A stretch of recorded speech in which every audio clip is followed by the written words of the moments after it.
All right, welcome back to another episode of Unemployed AF Dad. Of course, the dad is Hi, here, I'm Adam. Dad. And also, we have a guest, Yeah. Lauryn Ritterbusch. Hey, Lauryn, how's it going? It's going good. What an intro. What an intro. Take two. We're kind of offbeat here with the technical glitches. So today on the podcast, we have Lauryn, my friend and coworker, and of course, Adam is here too. Hi. I thought you were gonna interject. So Lauryn is, like I said, my coworker. So I'm an occupational therapy assistant, and she is a early childhood special education teacher, and I am the occupational therapist in her room. So that's how we know each other. But more importantly, she is young. Like Lauryn, how old are you? 25. 25. But you have been alcohol free for a little over 100 days. Is that right? Yeah, I have done a few stints of being alcohol free, and I'm on my longest one right now, and I just did the 100-day mark. Congrats. That's awesome. So we're well into hundreds now. That's cool feeling. I'm sure it is. So what kind of transpired that led you to choose a lifestyle of being alcohol free at such a young age? Because typically, like I know you've done the college thing and all of that, but still you are single and you don't have children. And typically, this is the time in most people's lives where they're like, I don't have a whole lot of responsibility. I can kind of do whatever I want, whenever I want. Yeah, I did that. And that's not necessarily your journey. So tell us a little bit about that. No, so that was a little bit of my journey for sure at the beginning. I was very quiet to myself in high school, and I think I always knew like kids my age were out doing that stuff, but I was so far removed from it and just in my own little world that it wasn't anything I did. I was so nervous about underage drinking, getting in trouble. It seemed like such a scary big thing to even approach at that time. So my first kind of, I guess, experience personally for myself was in college. Like in your last podcast, you talked to Matt, and he spoke about how growing up he had family members that drank. So I had a dad who drank and a mom who was alcohol free. And you, as a kid, you do grow up and you kind of notice these things of like, oh, we're having a barbecue, and dad started out acting this way, and now dad's kind of acting this way, and I don't really understand why that's changing. He's been drinking a lot of this stuff. I don't know. That's alcohol, I guess, and that's kind of, yeah. So as a kid, you kind of notice those things when adults around you are drinking. But I was never interested in it really until I got to college. I was pretty quiet in college still too. I even would come home my first semester of freshman year, and my dad was like, "So, but in any parties? Like, what you been doing?" And I was like, "No, I haven't been doing anything." He's like, "Well, it's a college experience. Like, you went away to school. Like, okay to kind of venture out and meet people." But I was really quiet whenever I graduated high school, and then went into college, and it was a whole kind of culture shock, life shock of being on my own, being away from home like that, trying to obtain a degree, and it was just different. And so I went out of my comfort zone. I joined a sorority my second semester, my freshman year. And not to like give that rap to sororities, but it is just kind of a part of that culture, where it's a social club for sure, and then there's a facet of it that definitely is involved. The alcohol is involved in it, not any of the official things like that, but the outside of it. So my freshman year, whenever I first joined, I was very happy to be the DD and always volunteered. Like, I had fun with it. I loved being like the go-to, like the mom of the group, and But after that first or that second semester of being DD, I realized pretty quickly that being sober at those functions turned really miserable really fast. And then it was just, the constant too of like, even if you were the DD, people were just like, well, you can have some, like, why aren't you drinking? Like, that's lame. Like, why don't you just call an Uber? Like, so there was not necessarily, it was never like peer pressured hardcore, but it was always kind of just an unspoken pressure, I think, that I may have probably put on myself, but also it's just from the environment that I was in.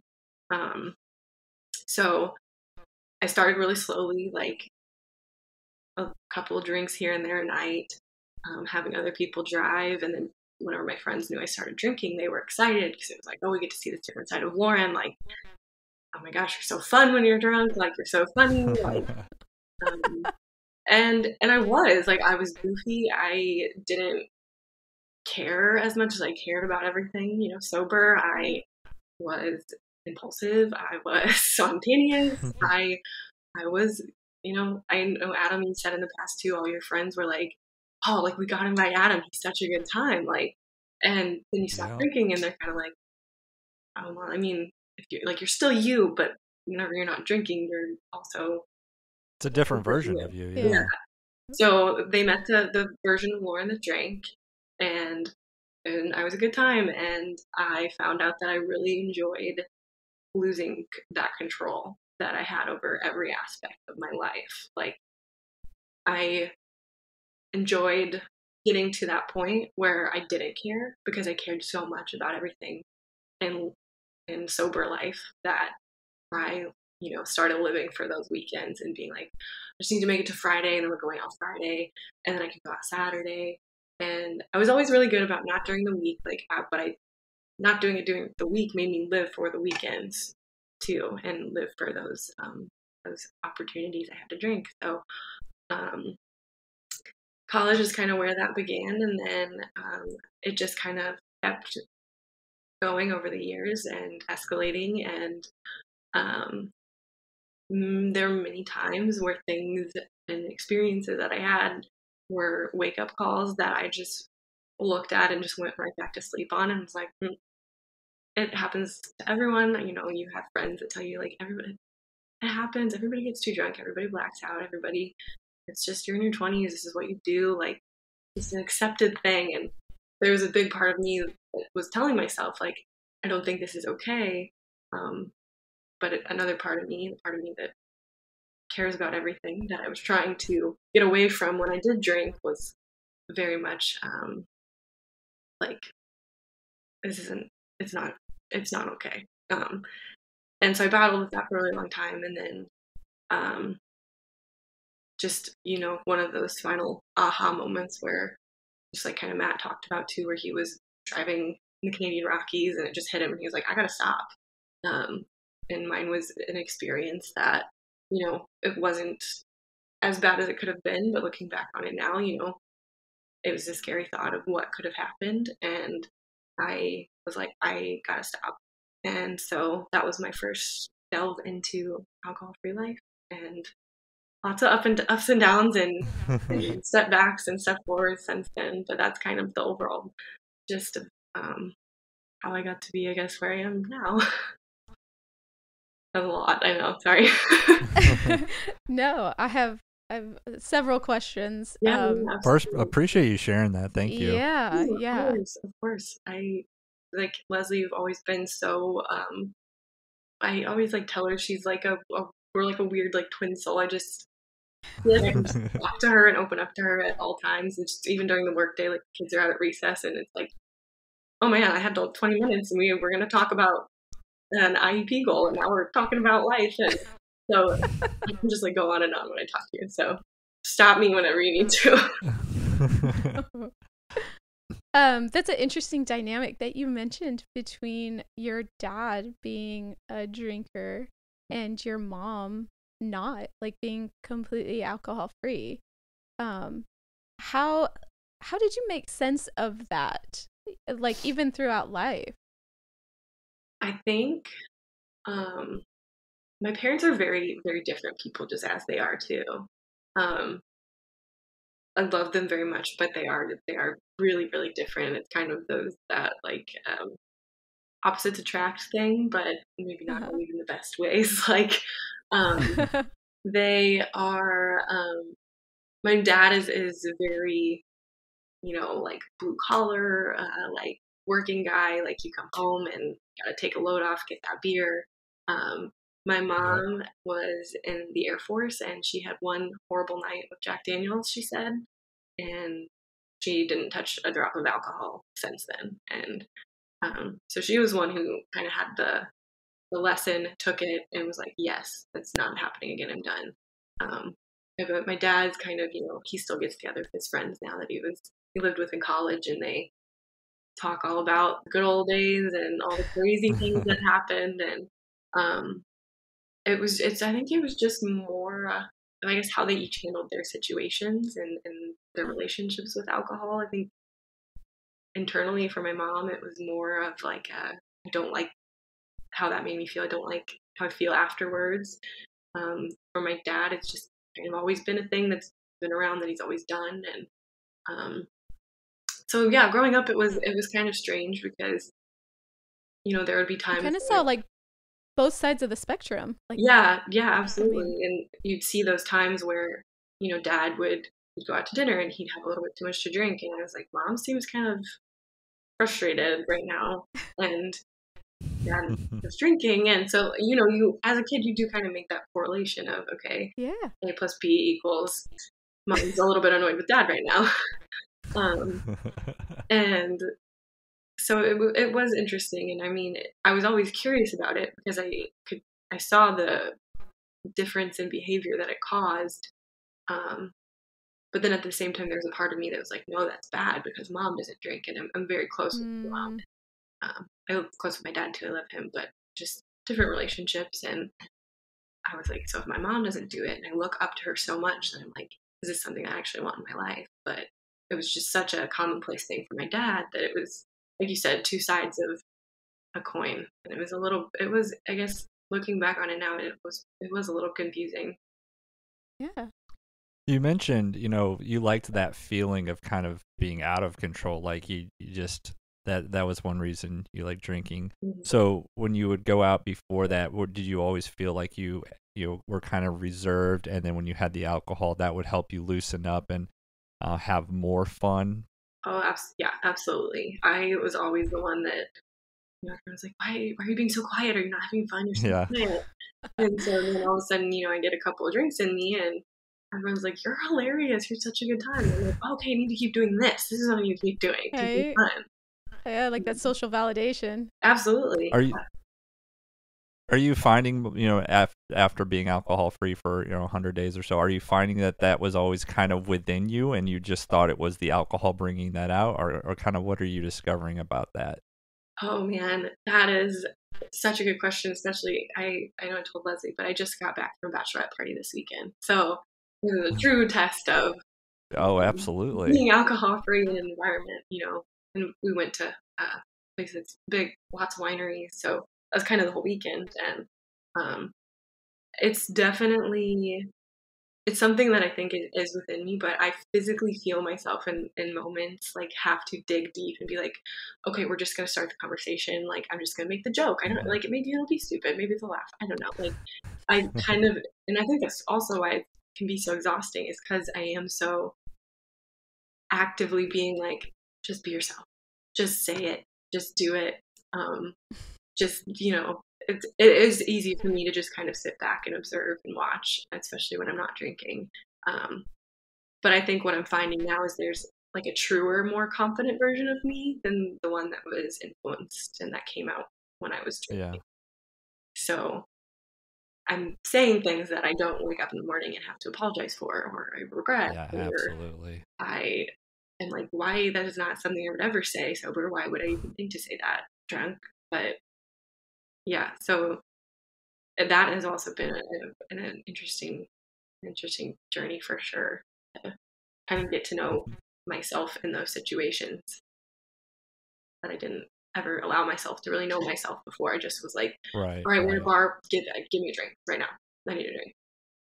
So What, the bachelorette party that you went to, are those your friends from college? yes, college friends. So they knew like alcohol-free Lauryn early in college, then drinking Lauryn, and now alcohol-free Lauryn. yeah, so Again. it was the ones that I met within the sorority. So they kind of knew me Okay. in that little beginning where I was the DD.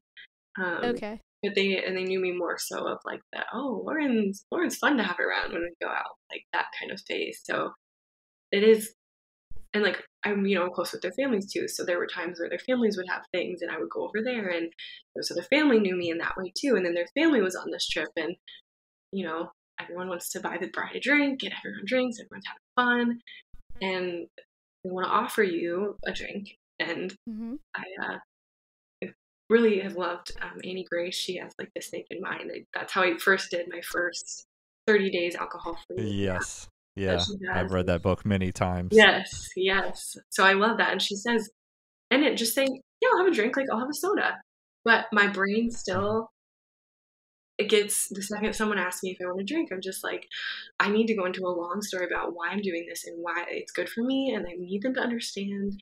And I know I don't have to do that, but it was difficult this weekend for sure to kind of have to continuously be like, no, like I know old Lauryn, and I'm still Lauryn, but I'm just Lauryn without alcohol. And that was Lauryn 2.0.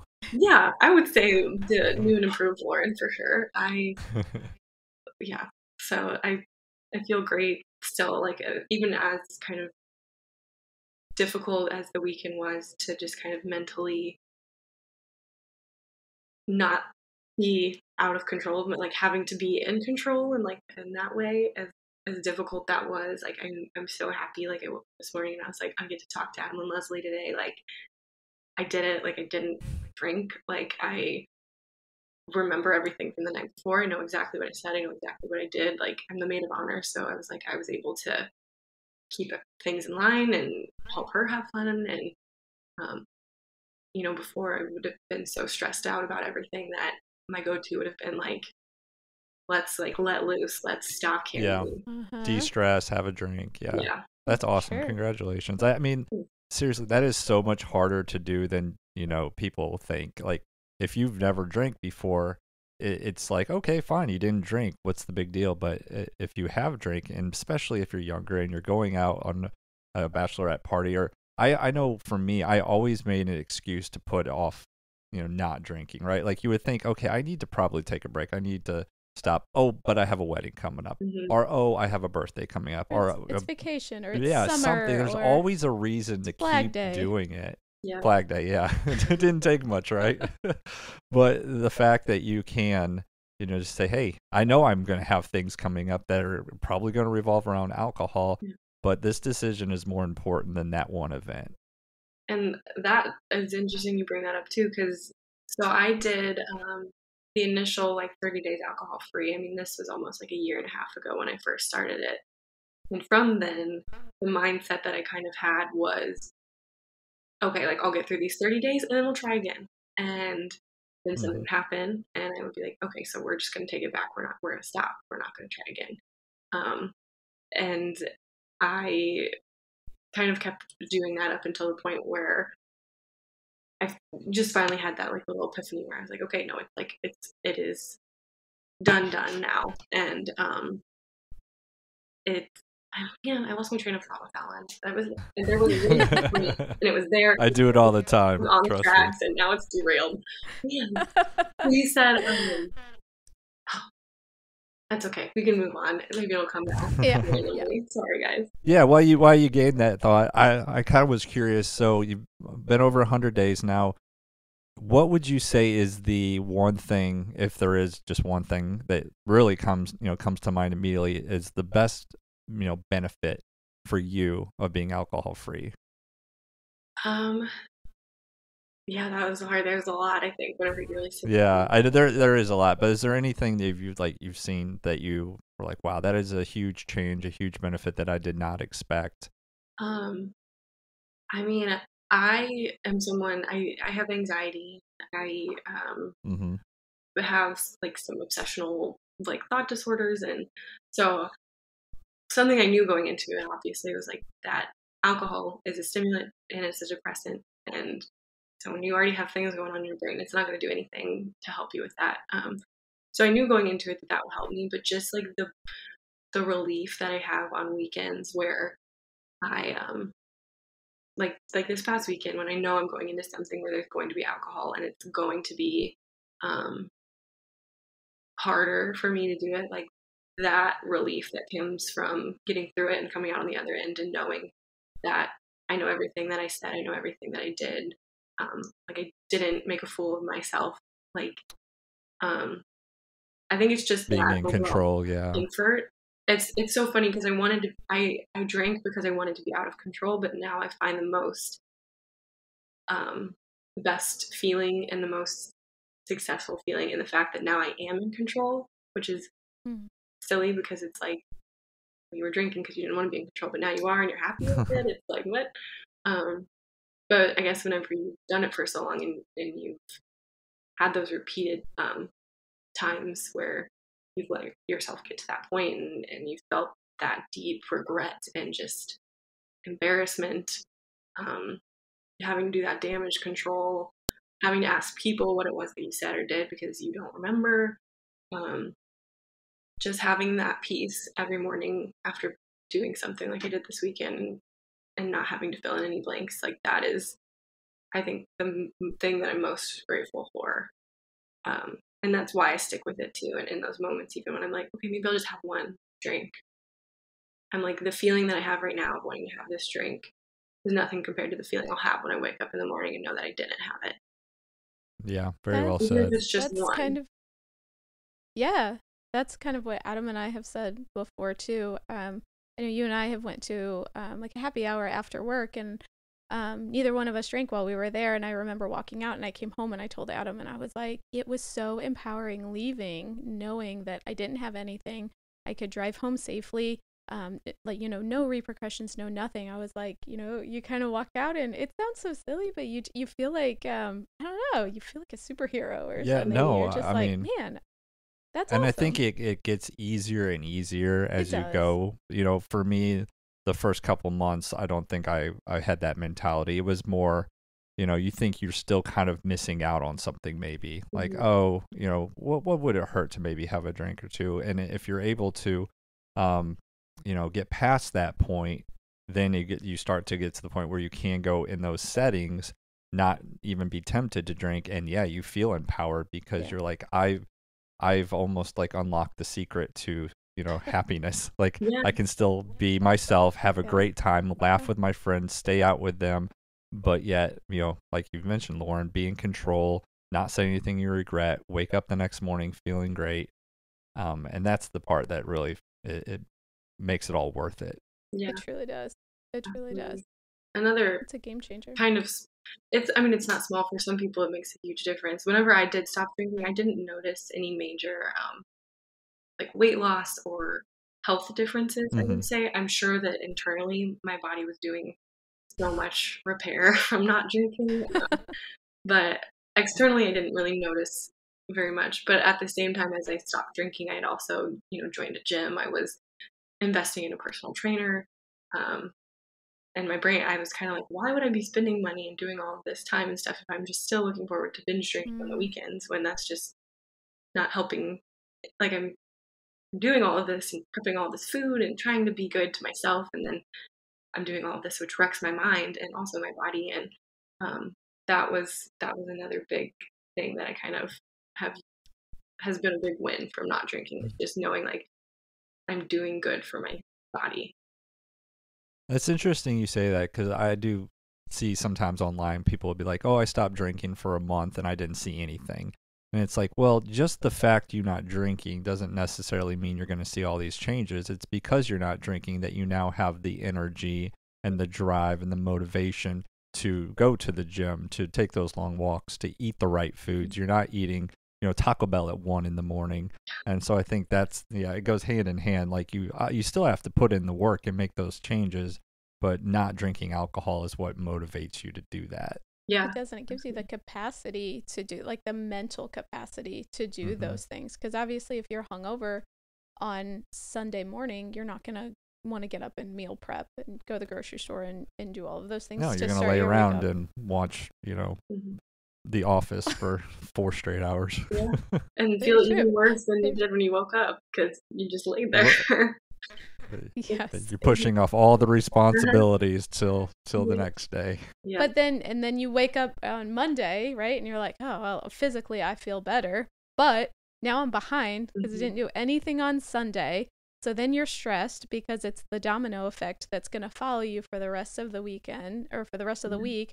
And then, we're going to wake up on Friday and be like, yeah, it's Friday. And you're going to start the whole thing over again. And then you're going to wonder to yourself, like, why can't I get out of this cycle? Why does nothing ever go, right for me? It's just like this, grip that your habits have on you, and you just can't get out of that cycle. Absolutely. And I think too, it was a big thing. So I graduated in 2019, and then I got the job that I have now with you. So then I was a young teacher. I was in a pretty demanding job, stressful job. Yes. And I was still in that mindset of kind of like living for those weekends, and I need to release the stress. I need to calm down. And then, of course, COVID happened, and all the COVID drinking was a thing. And but I just was so my God, I keep losing my train of thought.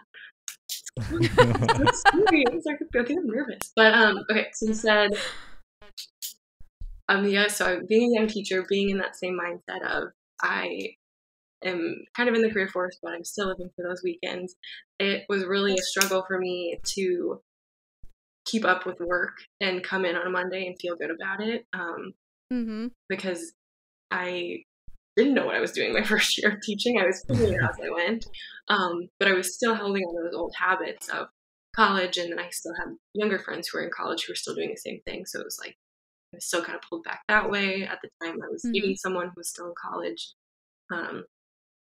So it for sure throws off your entire week. Yeah.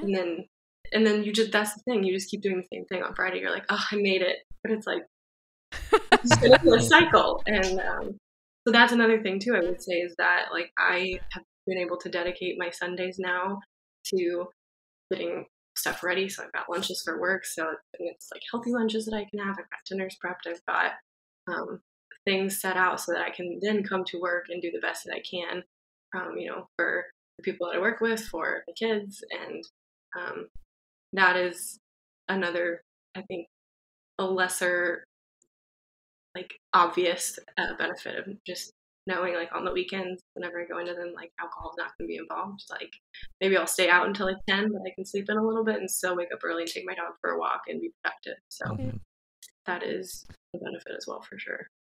So that's interesting. Sorry, I know you've got something. Okay. No. So by doing all of those things, it like you're investing in yourself in so many different ways, but I'm sure that elevates your own self-confidence, self-esteem, reinforces your own like self-worth and self-love. Because I know that, when I made decisions to drink and then I was hungover, especially as a mother, being hungover with my kids, like I would look at them and I would internally like berate myself. Like, I can't believe you did that. You're a terrible person. You need to take care of these kids. And it goes the same, for your job or whatever. Like, I can't believe I just wasted my weekend. Now I'm, doing this, and all of these people count on me and I'm not there for them. But like it reverses that self-talk. So now you can go into work and, say like, oh, like I had a great weekend. I'm well rested. I'm ready. I'm prepared. And, I'm here to do my best. Yeah, absolutely. I have my dog who is like my child. I got her whenever I was in the same kind of period of transition from drinking to alcohol free, and so she's kind of been with me throughout that. But it is I would stay out late and be like, I have to get home because she's there, and like she depends on me to feed her, to let her out, to go to the bathroom, to just give her social interaction. Like when you have those outside responsibilities, and you choose to drink, it's kind of hard to do both well. Yeah. So absolutely. Very much so. Yeah. Very much so. And feel good. I wanted to go back to. Sorry, Sorry, go Lauren. ahead. Didn't mean to interrupt you there. Yeah, no, you had mentioned earlier that you, kind of struggle with anxiety a little bit, and I wanted to just ask, how not drinking alcohol has affected that anxiety, because I know I also personally suffered, a couple of years of some pretty severe anxiety at times, and alcohol for me only fueled that anxiety. It just made it 10 times worse, and sometimes I would think, oh, I just need a couple drinks. It'll calm me down, especially on days I was feeling particularly anxious. But as I found out that would only amplify it. Maybe for that brief moment, I felt a little bit better after I had that first drink or whatever. But later on, I would be even more anxious than before I even had the drinks. And I only found until after I stopped drinking that was, really one of the big causes of my anxiety was the alcohol use. And when I stopped drinking, that pretty much faded away. Because of other things too, of course, but I just wanted to kind of see where you're at as far as your anxiety now that you're not drinking. Yeah, so anxiety for me has just kind of been a lifelong, I call it's not a personality trait, but I feel like it is just ingrained into who I am. And so it was something that I've always had, and it absolutely 1,000,000% alcohol just took it and ran with it. And so it's not that like now that I'm not drinking, I don't have that anxiety. I definitely still do. But I'm taking away more fuel to my fire, I guess. I was adding on more things that I needed to worry about, that I need to overthink, that I needed to hyperfixate on, when it all just could have been taken away by just me going out that night and not drinking and not wondering what I did and what I didn't do and what I said or how I said it or what they thought or what they didn't think. Like, I think about that stuff anyway, but especially whenever, you drink to the point that I did. And that's kind of another connection too, is that I'm on medication, and typically, I don't think most SSRIs encourage you to drink with medication.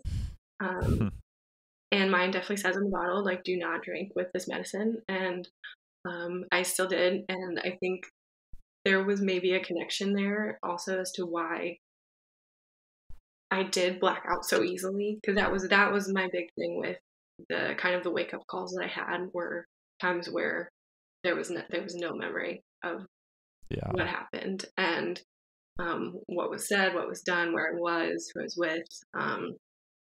And so just knowing now too that I'm just letting the medicine do what it needs to do. I'm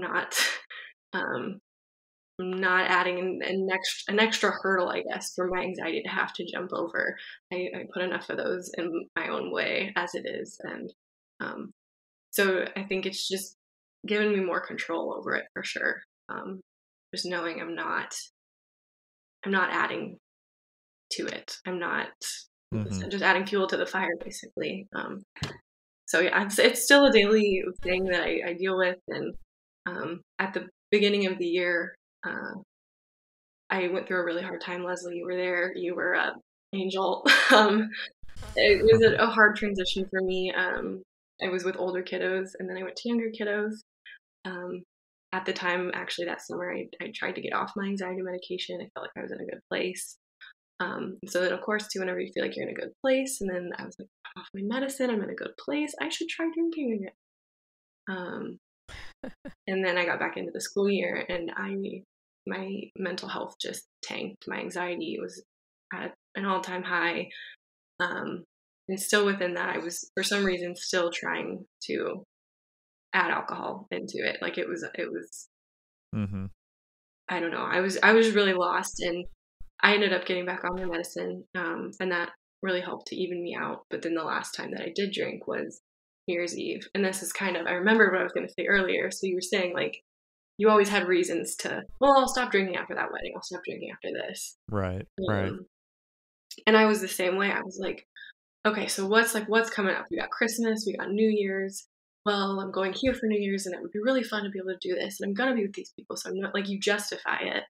And that's Sure. exactly what I did. And it was still when I was getting back on my medicine, I was still trying to even myself back out in life. And I did what I always did, and I went too far. And I got sick. I was embarrassed. I was sad. And that was New Year's Day I was like, that's done forever. It's done forever. I think it has to be done forever. So that's where I started now. It's been since January 1st to now, alcohol free.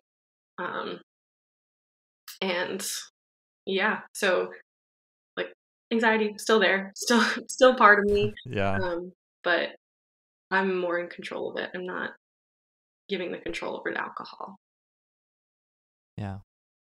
Did you feel like I know Adam, you said, your anxiety left whenever you drank, but it seemed like Lauryn's or it amplified whenever you drank, but Lauryn, you said that it kind of allowed you to maybe like escape. Yeah. It's more of like an escapism. Absolutely. Which is interesting how, you're both suffering from the same kind of disorder or feeling, and alcohol can either like amplify it or suppress it, which neither one is good, right? Because it's still, it still destroys your life, but that's just interesting how that transpired. Yeah, mine was a lot more related to my health, as you know, Les. Like, obviously when I didn't drink anymore, I was taking care of myself. I was, working out more. I was eating better, and that made my mental health better, which, I knew I was doing all the right things that I should be doing to take care of my body. Whereas when I was drinking, I knew I wasn't doing the right things to take care of my body, and that's when I was like, oh, there could be something wrong, Like my anxiety always kind of stemmed from that. Like there's something going on and I just don't know what it is.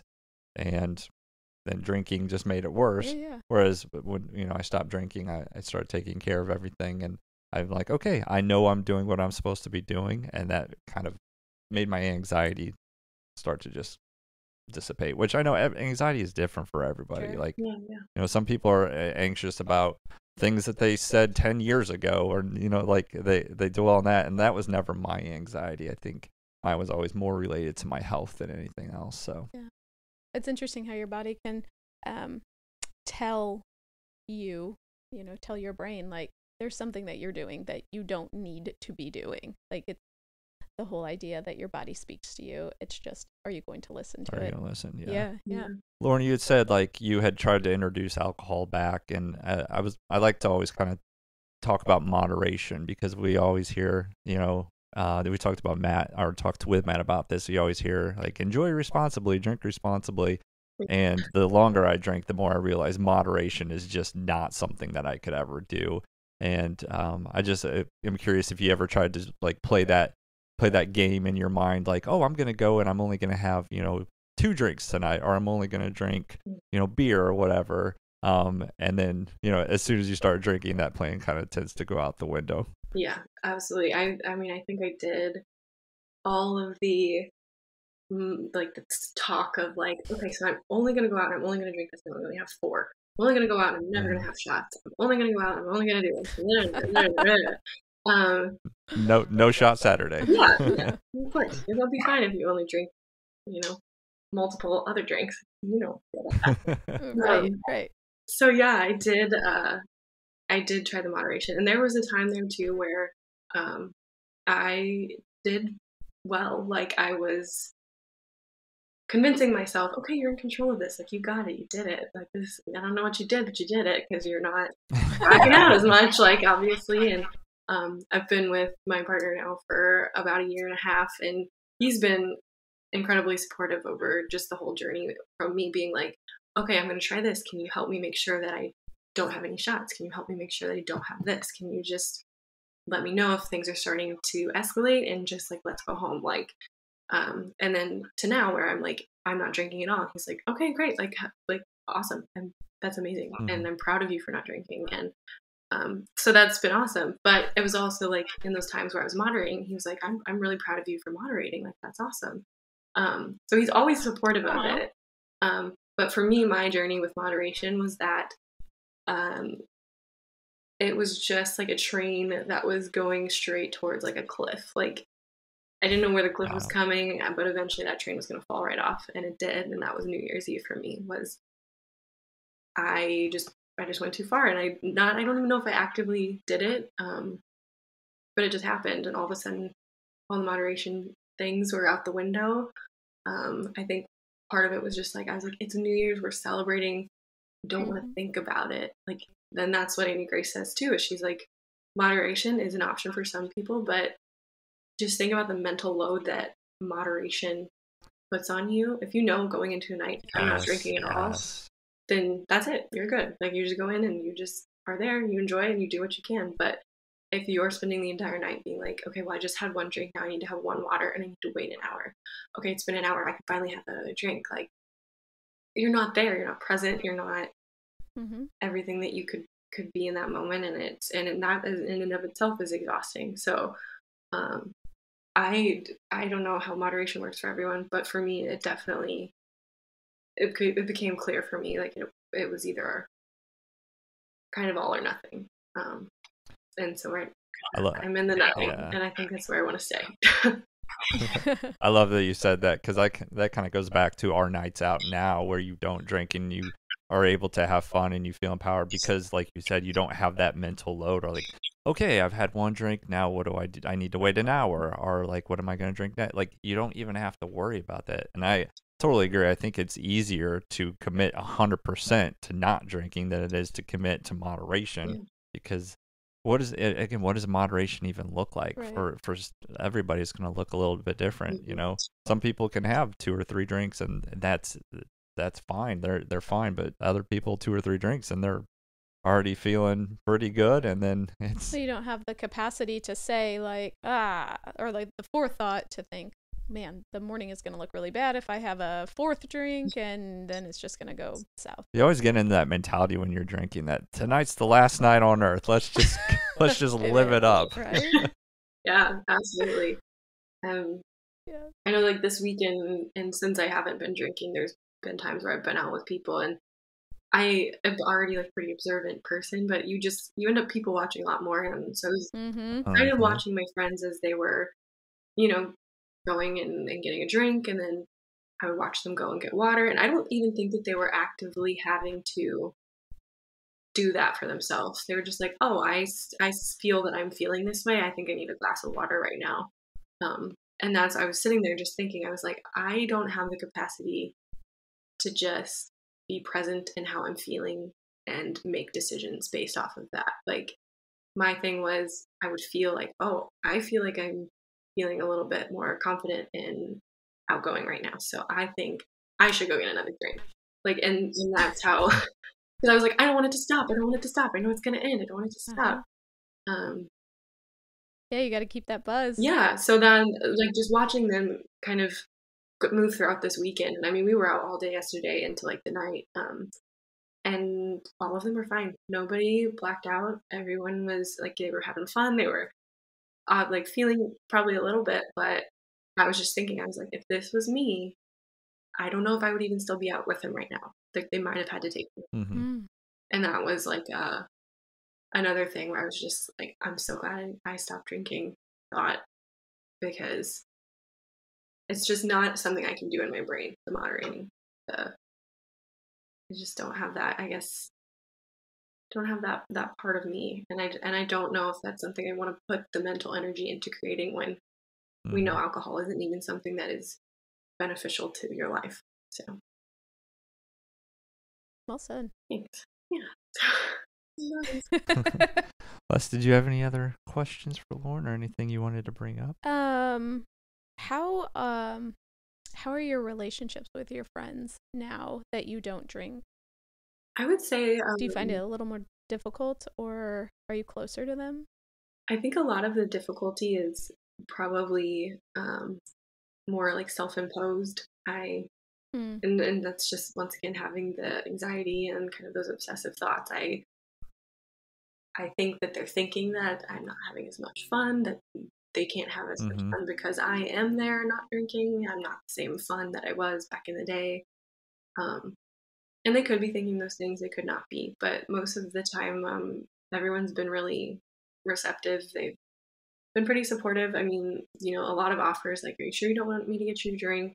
Are you sure you don't want to try it? Like that kind of stuff. Just because, like, I think you guys have talked about this in the past too. Like, they don't want you to feel left out, but it's kind of like a self-imposed timeout that you're giving yourself. And but then they on their end feel very like uncomfortable because they're like, oh, well, you feel like you're secluded from the group. And so everyone, I think, has been kind of receptive to it and accepting of it and in their own ways. Nobody's given me a hard time. I mean, there's always kind of those times where you tell people and they're like, why? And you're like, yeah. And that's where I struggle because I'm like, okay, so it's all started back in like, right. I don't owe them that much of an explanation. They don't need to know absolutely specifically why I did it and how much it has helped me and why it is such a good thing for me. Like, and that's kind of where the part I'm in now, especially now having bachelorette parties and weddings and it just coming up from a lot more people of like, oh, do you want to drink? Why aren't you drinking? Oh, what happened? Like, it's always the things like, what happened?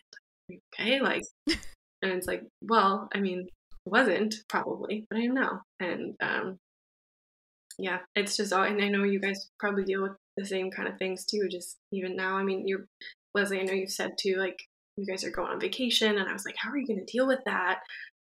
Like in a resort, like resorts are just drink fests, and I don't know. But and for some people they are, and that's great. Like, I'm glad people can enjoy that and have fun that way. But I was just like, how are you going to handle that? And you were just like, I'm really secure in where I'm at. Like, this is just a part of who I am now, and it's just, it is what it is, basically. It's not really a topic of explanation or anything like that. Yeah, I know early on in my alcohol-free journey, I always did feel that need to explain why.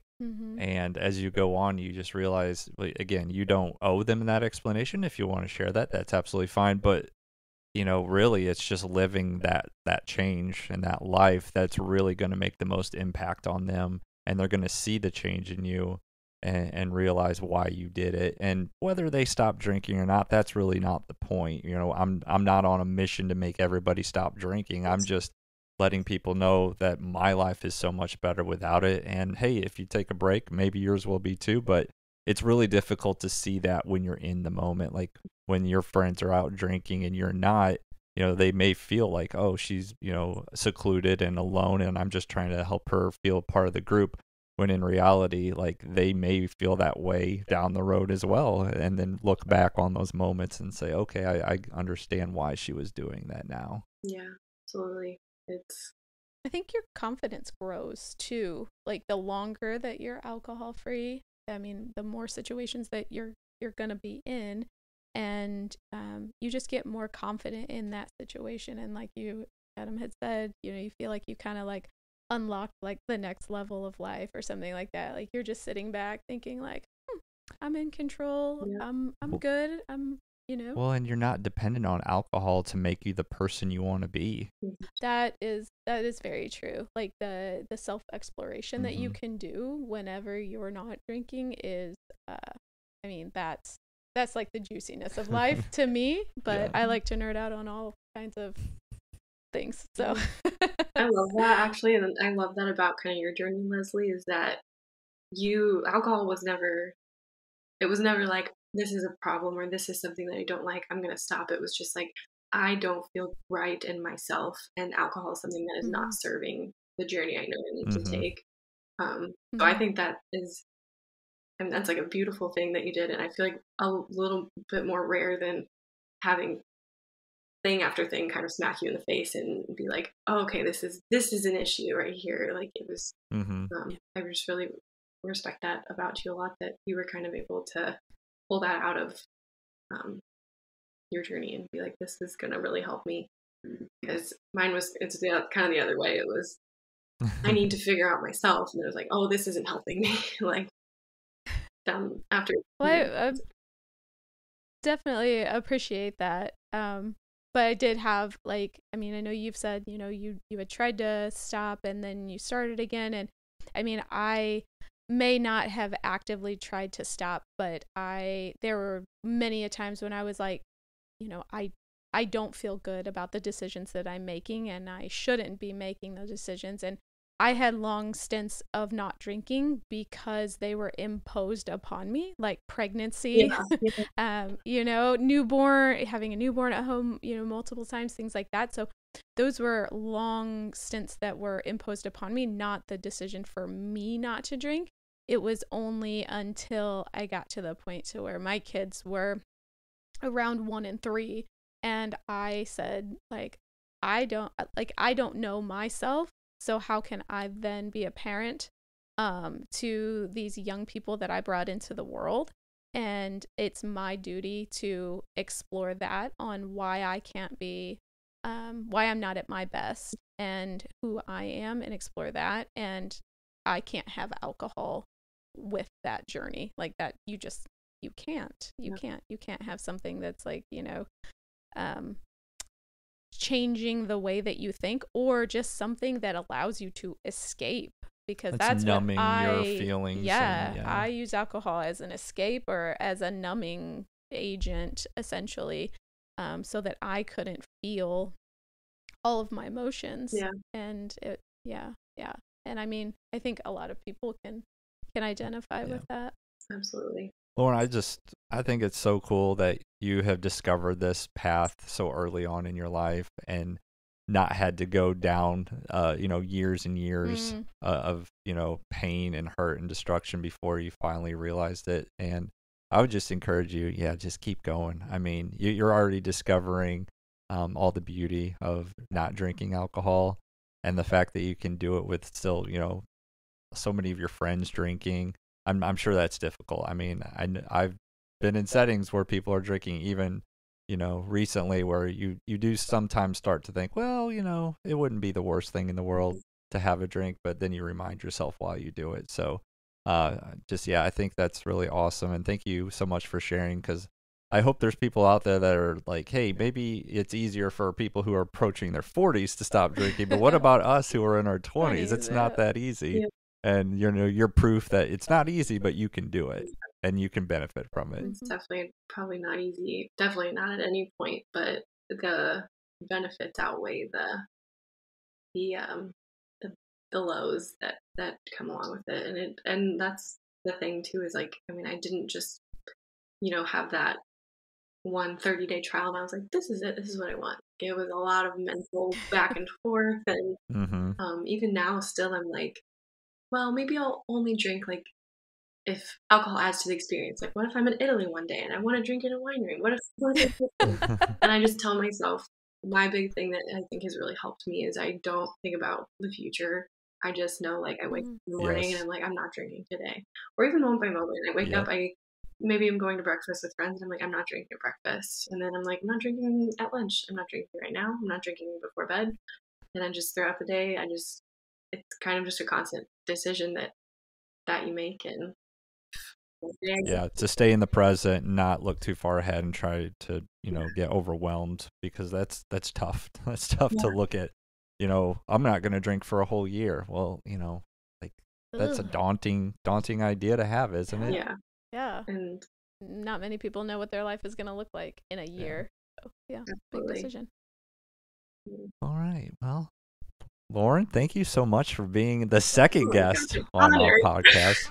We certainly appreciate it. Thank you. Yes, thank you. Thank you so much. We appreciate it. You're wonderful and amazing. You're wonderful too. You know, I love you so much. No, I'm so glad to have like stumbled upon this job with these like amazing people, and to have like a connection to you in a professional sense, and with so many, you know, things that we do with our kids, and also just in like a life sense is really special. So I appreciate you, and Adam, you're awesome. I've been listening to your voice for a long time. I've had an actual conversation with you. So thank you. It was a pleasure.